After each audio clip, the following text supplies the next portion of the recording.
The day was perfect. The sun shone gently, and the air was filled with love and laughter. Amara stood in her white wedding dress, holding Ayan's hand, feeling like the happiest woman in the world. Everything around her felt like a dream: soft music, smiling faces, and the warmth of being with someone she truly loved. As she looked at Ayan, she thought to herself, "This is the man I prayed for."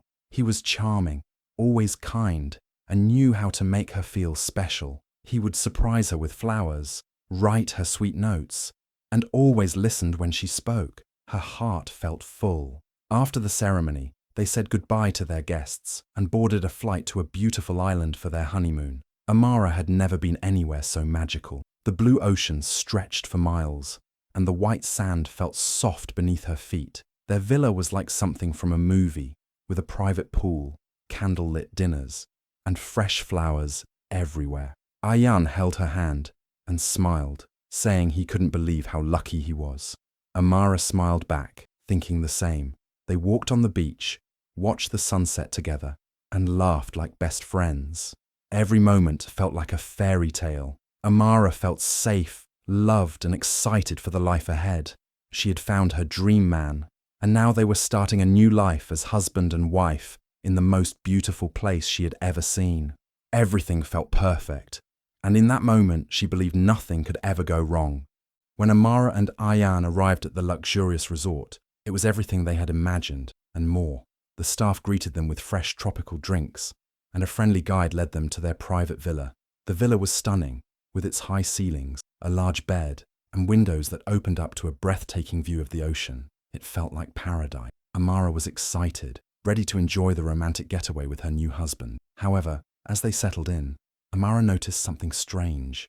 Ayan seemed distracted. He was constantly checking his phone, even during dinner, which was supposed to be their special time together. He would smile at her, but then his eyes would quickly flick back to the screen. Amara tried not to let it bother her. She told herself it was probably just work stress. Ayan was a successful businessman, and maybe he had some important emails or messages to attend to. At first, Amara shrugged it off. It wasn't a big deal. She reminded herself that they were in an amazing place, and there was no need to let anything spoil the moment. She suggested they take a walk on the beach, and Ayan agreed, though he kept his phone in his hand. Amara smiled, hoping things would settle down, but in the back of her mind, she couldn't help but feel a small unease. Something didn't feel completely right, but she pushed the thought away. After all, they had just begun their honeymoon, and it was supposed to be the happiest time of their lives. That evening, Ayan surprised Amara with a romantic beach dinner. The table was set under the stars, with candles flickering in the soft breeze, and the sound of waves gently crashing nearby. Amara felt happy and relaxed, thinking this was exactly how a honeymoon should feel. She and Ayan held hands, laughed, and talked about their future. For a while, everything felt perfect again. Just as they were about to eat, a woman walked toward them. She was tall, pretty, and seemed confident. Her eyes locked on Ayan, and a smile spread across her face. "Ayan," she said, as if she had just run into an old friend. Ayan stood up quickly, looking a little surprised, but not too shocked. "Zara?" he replied, trying to act casual. He introduced her to Amara, saying, "This is Zara, an old friend from college. What a coincidence." Zara smiled at Amara and said hello, but her attention stayed mostly on Ayan. Amara shook her hand politely, even though she felt confused. She had never heard Ayan mention Zara before, and it seemed strange that someone he knew just happened to be at the same resort. Amara tried to stay calm and enjoy the evening, but something about Zara's presence felt off. After a few minutes of small talk, Zara finally left. Ayan went back to his seat and acted like everything was normal. "Crazy how small the world is," he said with a smile. Amara nodded and smiled back, but her thoughts were spinning. She didn't want to overthink, but deep down, she felt a little uneasy. Something about that meeting didn't feel like a random chance. Still, she told herself to trust Ayan and enjoy the rest of the night. The next day, Amara and Ayan planned to spend the morning at the spa. Amara looked forward to relaxing and enjoying quiet time with her husband. But just as they entered the spa, there she was, Zara. She smiled warmly and said, "What a surprise. We keep running into each other." Amara forced a smile, even though inside she felt annoyed. It didn't feel like a surprise anymore. It felt planned. Later that afternoon, Ayan and Amara went on a nature hike through the beautiful island trail. The trees were tall, and the view was stunning. They were just starting to enjoy the peace and quiet when they heard someone call out behind them. It was Zara again. She laughed and said, "I didn't know you two were hiking today." Ayan laughed it off and said, "Small island, I guess." Amara didn't say much. Her heart sank a little more. At dinner that evening, Amara picked a quiet corner of the resort restaurant, hoping to avoid another chance meeting. But even there, Zara appeared. She waved from another table and walked over to say hello. She chatted with Ayan, barely looking at Amara. Amara felt more like a third wheel than a wife. Each time Zara showed up, Ayan didn't seem surprised or bothered. When Amara finally asked him about it, he just laughed. "It's just a crazy coincidence," he said. "She must have booked her trip around the same time. Don't overthink it." But Amara couldn't help it. She started feeling watched, like someone was always nearby, listening and looking. She felt pushed aside, like she didn't belong in her own honeymoon. Ayan acted like it was no big deal, but to Amara, it was starting to feel like something wasn't right. Deep down, she didn't believe it was just bad luck. One afternoon, Amara went for a walk alone to clear her mind. She needed some space to think. As she walked past the pool area, she heard laughter. It was Zara, sitting with another guest, talking loudly. Amara didn't mean to listen, but she heard Zara say something that froze her. "Well, Ayan did invite me here. He said it might be awkward, but he wanted to talk." Amara stopped in her tracks. Her heart started racing. Ayan invited her. She thought they were just bumping into her by accident. All this time, Ayan made it seem like it was a coincidence. Amara felt her stomach turn. She couldn't ignore this anymore. She walked back to the villa quickly, her hands shaking. When Ayan returned a little later, she was waiting. "Did you invite Zara here?" she asked, her voice calm but cold. Ayan looked surprised, then tried to laugh it off. "What? Of course not. You're overthinking again." But Amara didn't back down. "I heard her. She said you invited her. Tell me the truth." The air in the room became heavy. Ayan's face changed. He looked caught. After a long pause, he finally admitted it. "Okay, yes, I invited her. But it's not what you think." Amara's eyes filled with tears. "Then what is it?" she asked, trying to stay strong.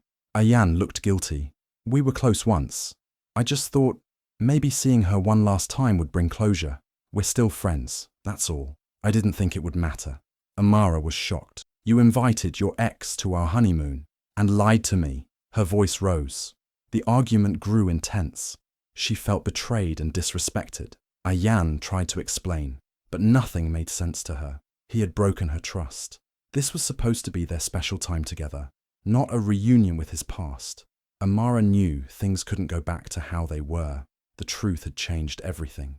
The next morning, Amara woke up early. Ayan was still asleep. Her mind was heavy, full of questions and pain. She needed to understand more. She needed to know the full truth. While getting up, she noticed Ayan's iPad on the table. He often used it to check emails and messages. A thought crossed her mind. She hesitated, but her hands moved on their own. She opened the iPad. It wasn't locked. Amara opened the messaging app. Her heart pounded as she searched for Zara's name. When she found it, her hands started to shake. The messages were still there. Long chats, full of inside jokes, old memories, and sweet words. She scrolled further and saw messages from just weeks before the wedding. Zara had written things like, "Do you ever miss us?" and "Are you sure you're ready to marry her?" Ayan's replies weren't clear, but they weren't firm either. He didn't shut her down. He was kind, soft, and sometimes too friendly. Then she found a message that made everything clear. Zara had said, "If I come to the island, will you be okay with it?" And Ayan had replied, "I can't stop you. Just don't make it awkward." That was it. He didn't stop her. He allowed it. Amara sat there in silence, tears rolling down her cheeks. So it wasn't just about closure. It wasn't just a past friendship. They had been in touch all along. He had met Zara for coffee before the wedding, something he never told Amara. Zara clearly thought there was still hope, and Ayan, by not setting clear boundaries, gave her that hope. Amara felt like her whole world had been turned upside down. The wedding, the honeymoon, the man she thought she knew. It all felt like a lie. Amara spent the whole day in silence, locked away in the villa. She didn't eat, didn't answer any calls, and didn't even check if Ayan had come looking for her. She needed to be alone. Her mind was racing, but her body felt frozen.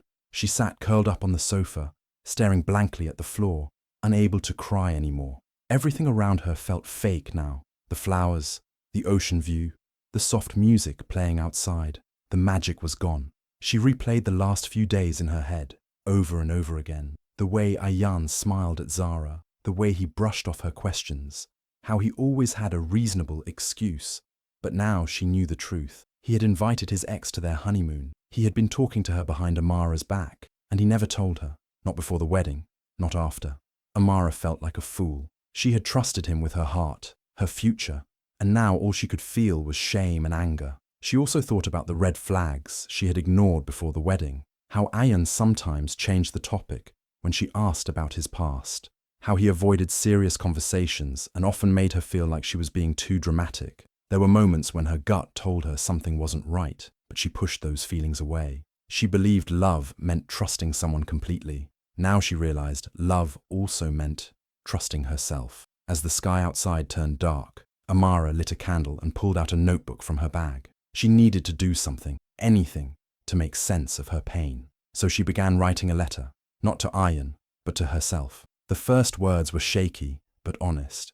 Dear me, I'm sorry for ignoring your voice. I'm sorry for letting someone treat you like you were second best. She kept writing, filling the page with promises. You are not crazy. You are not weak. You are not too much. You are enough. You always were. She wrote about how deeply she had loved, how fully she had hoped, and how strong she would become after this. She wrote about setting new boundaries, ones that could not be crossed, even by someone she loved. She promised herself to listen to her heart, to speak up without fear, and never to stay silent again. Writing gave her strength. With every word, she began to feel more like herself. Not the broken version Ayan had left behind, but the brave woman who had survived heartbreak and was still standing. When she finished, she folded the letter and held it to her chest. Her eyes were still red, her heart still sore, but something had changed. A light, small but real, had begun to glow inside her. Amara walked outside and sat by the edge of the villa's private pool. The moonlight reflected off the water, and the night felt calm. She breathed deeply for the first time in hours. She didn't have all the answers yet, but one thing was clear. She would not let this betrayal define her. She was still worthy of real love. She was still whole, and she would rise again. The next morning, Amara woke up with a clear mind. Her heart still hurt, but her thoughts were no longer confused. She had cried, she had broken down, and now she was ready to face the truth, not just with herself, but with Ayan and Zara too. She couldn't move forward without saying what needed to be said.